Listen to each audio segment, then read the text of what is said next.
and welcome to Business Connections, a program put on by the Dayton Area Chamber of Commerce. I'm Holly Allen, Director of Marketing and Communications for the Dayton Area Chamber. We are a regional chamber, and we consist of 2,400 business members based in the 9-county Dayton region. Now, of those members, 55% have 15 employees or fewer. Another 30% have between 16 and 50 employees. Those numbers alone tell us that we have a very strong small business market in the Dayton area, and we know that it's important that we have support services for those businesses to grow and be successful. And that's what we're talking about on the program today. We are welcoming Scott Koorndyk from the Entrepreneur Center. Thank you for being with us. And Belinda Matthews-Stenson, who is with the Chamber, one of my coworkers. She's the director of the Minority Business Partnership. Welcome to you. Thank you for being with us. Thank you. We're talking about a couple of new prospects that are coming up on the horizon for small businesses and support services. But first, I want to start by talking about what each of your organizations does. So Scott, I'll start with you, the Entrepreneur Center.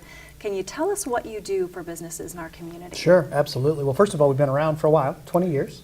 We started in 2000, and we are an incubator. Okay. So we incubate small businesses. Businesses typically in their first 2-3 years of existence, and we provide business services to them. Everything from intellectual property support to business planning support to access to capital. We help them prepare themselves for capital, infusions of capital.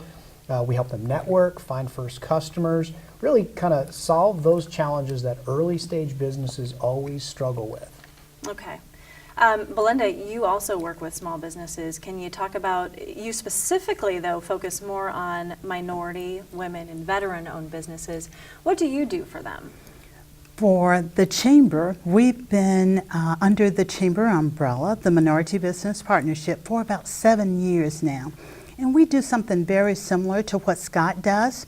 But when you talk about diverse businesses, whether those businesses are minority, women, veteran-owned, small disadvantaged businesses, those challenges tend to be more acute for those businesses. So we work very closely with those businesses to define contracts that are available to help them grow, technical assistance, and also access to capital. Okay. Scott, I did want to mention, you have some notable businesses there at the Entrepreneur Center. Can you talk about maybe one in particular I might be thinking of? Absolutely, absolutely. Yeah, so we've got a number of notable businesses, businesses that started in the Entrepreneur Center and have grown, but the business that we're particularly proud of and the recent recipient of the Chamber's Soin Award for Innovation is a business called the Design Group, or we know them as OBI. And it's this fascinating product that helps disabled individuals eat. It's a robotic feeding device.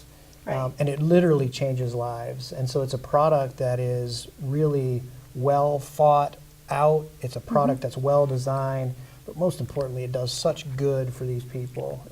Just a remarkable story. As I said, just won the Soin Award Innovation, supported by the Chamber. Just an extraordinary company.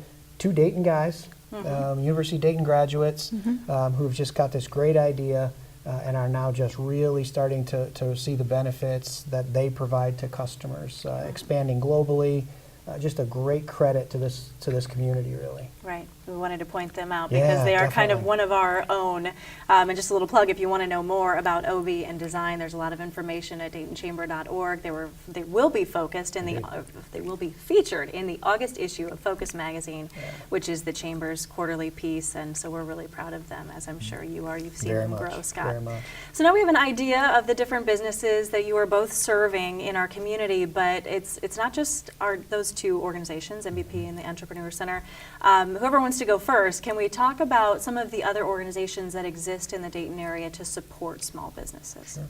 I always say the Dayton region has the most resources that I've seen in the state of Ohio to support small businesses, minority, women-owned businesses, whether it's the Dayton Development Coalition, the Minority Business Assistance Center, or SBDC organizations. We have one at the Entrepreneur Center with Scott and also one at Wright State University. So those organizations are partners. And when I say partners, those are strong partners that help support small businesses in our region. Okay. Scott, did you Yeah, want to add anything? I couldn't agree more. I think Belinda said it exactly right.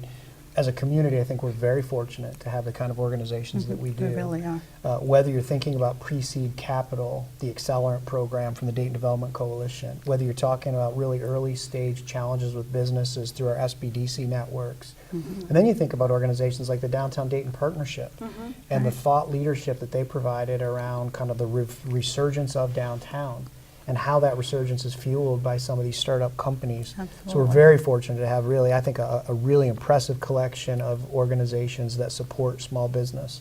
Would you say that you all work together to a certain degree? I would say more than to a certain degree. I would say we simply can't be successful without one another. Absolutely. And I would say if I would point to any difference maybe now versus 2, 3, 4, 5 years ago, it's that our organizations collectively, I think, have really kind of hit our stride and are working really well together, taking advantage of the strengths of each one of our organizations. Absolutely. Supporting one another where we can, do something in partnership with Belinda, for example. We just know how to do that, and I think we've established a real tempo Right. across all those organizations, Absolutely. working really well together. And I think when I joined the Chamber 5 years ago, I have seen a tremendous change. We are talking more often, we're at the table. It doesn't seem competitive like it used to, I agree. but everybody coming to the table to say, what resources do we have to help businesses in our region? And that's very critical. I think that's an important point, Belinda, because so often the competitiveness, I think, gets in the way of the mission, which is to support Absolutely. businesses. If you're a business owner, an entrepreneur, you don't care who's in competition with who, you just need help. Right. So that's an important point, and I'm glad to hear that that's happening in the Dayton Yeah, region. absolutely. That's very important. Well, we're here to talk about a few changes, and I know within our offices, Belinda, there have been so many rumblings about new opportunities coming to you through the Entrepreneur Center and Scott's hard work. I've heard the letters ESP about 1,000 times throughout our office. Can one of you explain what that is and what this exciting announcement is about? Yeah. So ESP stands for Entrepreneurial Services Program. Okay. So the first thing we got to establish is, where did this come from, right? So we're fortunate enough to have a grant from the state of Ohio, the Development Services Agency, or the Development Services Administration, and the Third Frontier Commission. So the Third Frontier Commission is this commission which deploys state money for programs specifically, in our case, for entrepreneurial development. Okay. So ESP, Entrepreneurial Services Program, are resources intended to provide services to startups. Okay. So for us as a community, that's a $6.1 million grant. Wow. We just recently won that award late March. That award lasts until the end of 2018. Okay. So Belinda and I and our partners have a fair amount of resource that we need to deploy, do that in a pretty aggressive way to provide services to our startups. Okay. Belinda, what does this mean for you and the work you're doing at MBP? I think we're very fortunate to be a partner on the ESP grant because the state has identified metrics that include minority-owned businesses, women-owned businesses, and rural businesses. So when Scott came to us last year and said, we're going for this grant and we'd love for the Minority Business Partnership to be our collaborator, our partner in this effort, we were excited because that's what we do every day. And now working with Scott on ESP, we are going to have an even more focused effort on helping those businesses. I know you mentioned that you got word in late March I did. that this was happening, so it's early stages, I assume. We're still talking about what this will look like. Yeah, I think Belinda and I and the team, we did a nice job in kind of defining what the program would look like and how it would function. But you're right, Holly, we are right in the middle of implementing. In fact, we're in the early stages of implementing, truthfully. We are building our staff. Okay. We are releasing our programs. We just sat down with Belinda not too long ago, last 3 weeks or something like that, and started putting kind of pen to paper around how these programs come together. So it's early, no question, but we're running. There's no doubt. There's no need for people to wait. There's no need for people to let us kind of get our feet underneath us. We're ready to support companies and organizations. We're ready to support entrepreneurs. Yes, we are learning and we're building as we go, as you always do in a circumstance like this. But we're open for business, as we've said. We're And very that's much. the exciting part of it.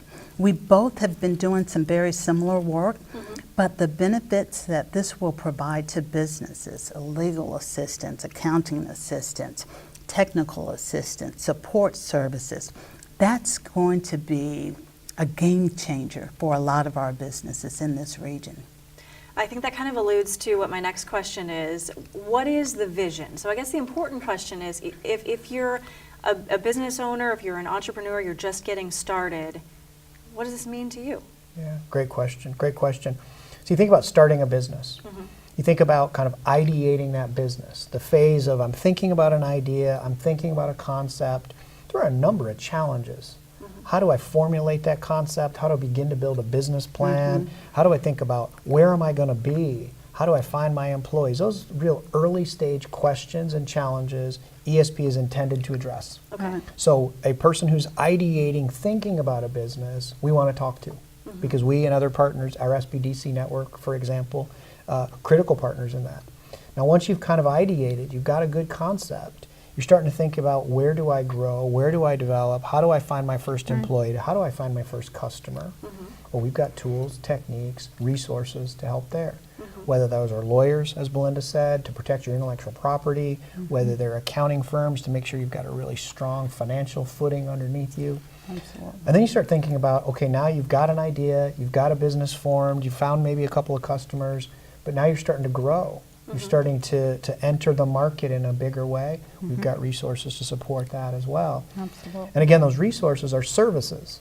So we're providing services to these companies to make sure that they get on the right path, that they have the resources that are necessary to find that accountant, to find that lawyer, to prototype their product, to find that first customer, to find that first employee or that first leader in their company. These challenging resources that small businesses struggle to come up with, we want to provide to them. But you said strategy, you said that key word, kind of the vision. The vision for this is really this interrelated set of services that help a company move from ideation phase to market entry. And that can take some time, 2, 3, 4 years, we know that. Absolutely. But we want to continue that support throughout that evolution of the company. Okay. Where will this be housed? So, you know, if someone's watching and they're an entrepreneur, they're trying to get started, and they want to take advantage of this, where do they go? How do they get started? Yeah. So certainly the Entrepreneur Center, I would say call us, go to our website. You'll see some forms on our website that people can reach out to us and give us a little bit of information, and we will then connect with them. But I would also say, we said earlier, this is an interconnected set of partners, right? And so I don't care at all. In fact, I love the idea. They can contact Belinda. They can contact our partners in Accelerant, the Downtown Dayton Partnership, our SBDC partners. We've spent a fair amount of time with all of our partners talking about the program. We don't care where that front door is, as long as those entrepreneurs get supported and supported well and promptly. Right? And additionally, we will be going out. We will have outreach events. We'll be out in the community talking about this program so that we can connect with these businesses as well. Okay. So it's a two-way street. We're going to be out looking for them, and if they're looking for us, they have a number of front doors to access us. Okay. And that is an area I think that you will see us mature and grow into. You know, what is really in an early stage is kind of our virtual presence, our online presence for this collective. That's something that, you know, we needed to have the grant in place, and we needed to make sure that the partners were aligned before we go and build this. Yeah. So that's very much what we're constructing now, and so as time goes on, you'll see a much more robust collection of online assets. Okay. But that is not to say that we're not ready to go. That's not to say that you can't go to the Chamber site, our site, and get connected with us. The point is, we don't care who the front door is. We just want to make sure that entrepreneurs get the support they deserve. Right. I think that speaks a lot to the point earlier where, you know, you're all working together, and so however they enter the puzzle, you're able to pass them to where they need to go. Which is, I think, one of the questions I want to ask you, because, you know, as a chamber, we work with a lot of businesses, like I said, most of them small, and one of the issues we hear, and I don't think it's unique to the Dayton area, but one of the complaints you get from people who are looking for services is they feel that they're passed from one office to another, they don't know where to go, it's all very confusing. Is this going to help with that? Yeah.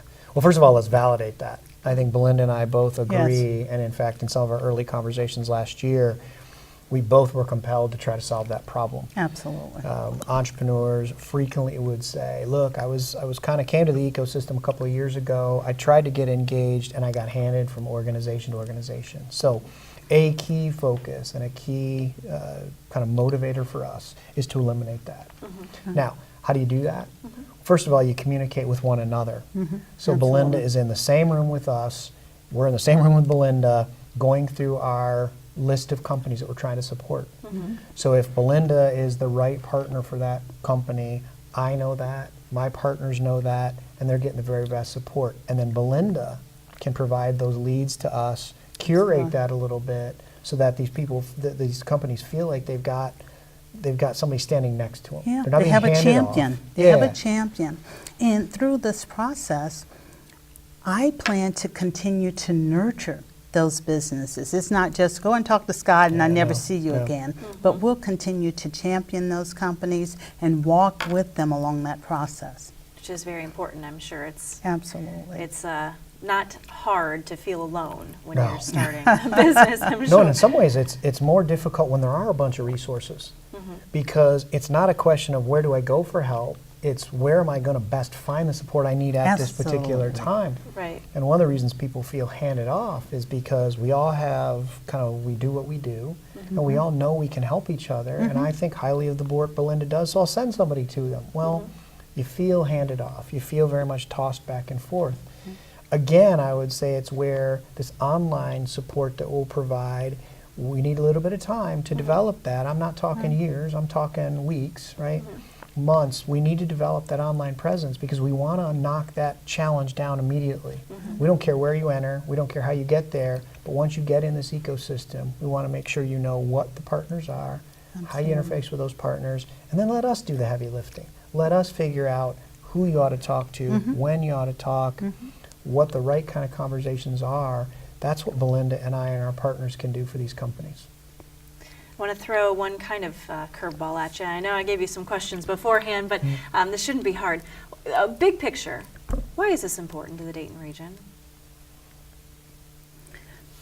He's looking at you, Belinda. From my perspective, and a lot of research has been shown and data indicates that when small businesses, when minority-owned, women-owned businesses succeed, your regional economy succeeds. Our CEO and President, Phil Parker, says this all the time, a rising tide lifts all boats.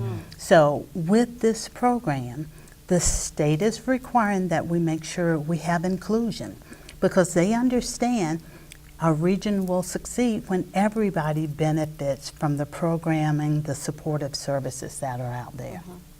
Well done. I didn't tell you that was coming. Scott, did you want to add to that? You know, the only thing always following Belinda is always hard. I know. Pretty articulate, amazingly articulate. No, I think that you have to understand the heritage of the community, right? We're a community that is really good at research and development. We're a technology community in a lot of ways. You think about the Wright brothers, certainly, but all these other host of technologies that have come from this community. Well, how do those things get to market? There's still that heritage of innovation in this community. It's harder maybe today, given all the paths and the global markets, and it's maybe a little harder to get to market.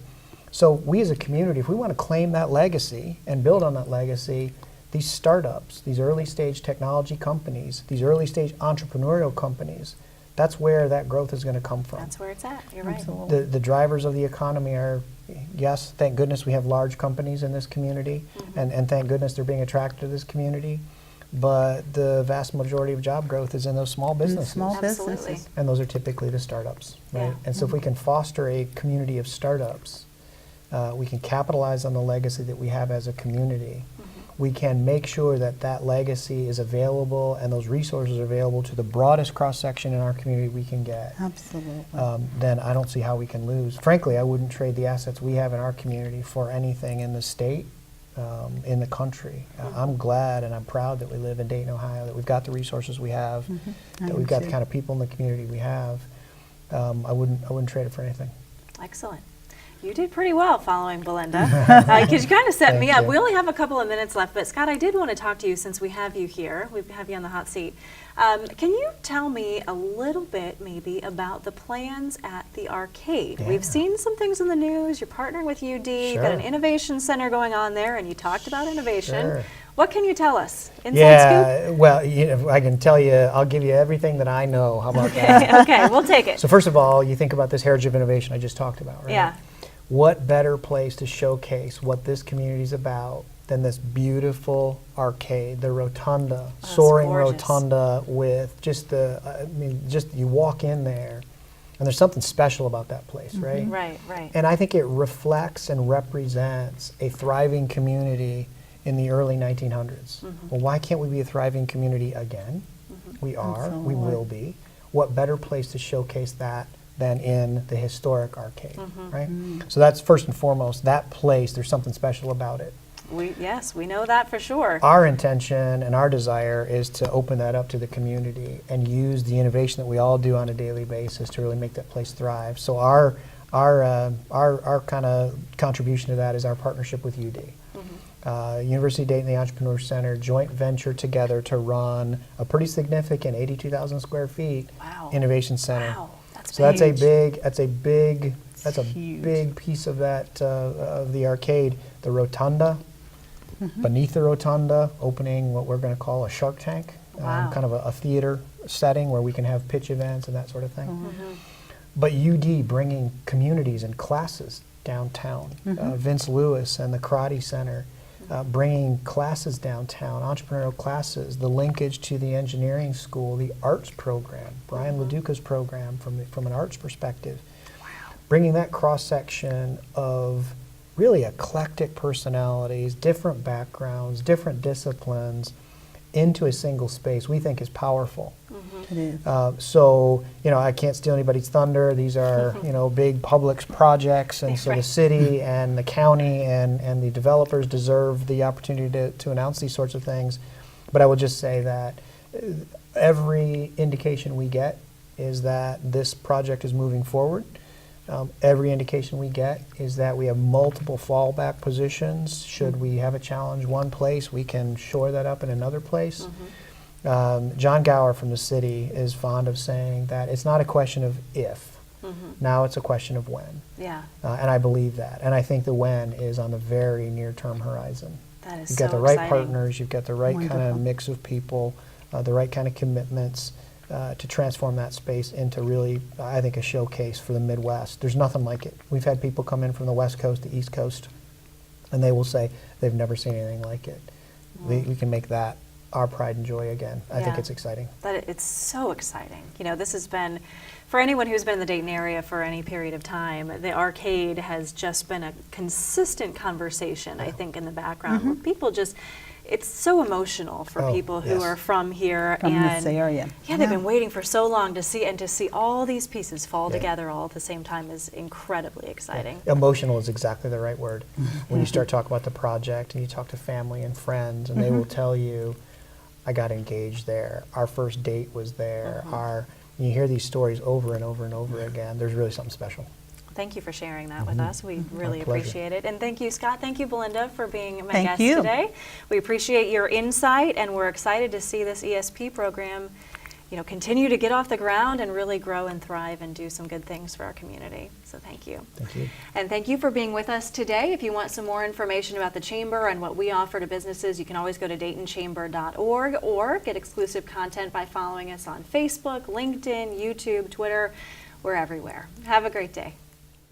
One of the most important strategies of any community that wants to grow its economy, expand its economic footprint, and stimulate jobs and business is to support entrepreneurs and new business startups. Our region has a legacy of growing small business. With few exceptions, all great businesses started small and grew out of hard work and strong determination. Our chamber has watched this growth by local innovators for over 110 years. But even entrepreneurs having the best ideas with the most articulated business plans find themselves needing help getting started or support to sustain themselves over the years. We're fortunate to have a number of organizations and people in our community who work every day to support our business and employment growth. Our chamber cannot do everything needed in this endeavor, and that's why we're linked to many who do. Today's program, featuring a conversation about our local Entrepreneur Center and its leader, Scott Koorndyk, was an opportunity to learn more about the Entrepreneur Center and its services. We know this information is valuable to you and others who are encouraged about starting a business. The text services and other links can be found at the Chamber's website at daytonchamber.org. We hope you've enjoyed today's program.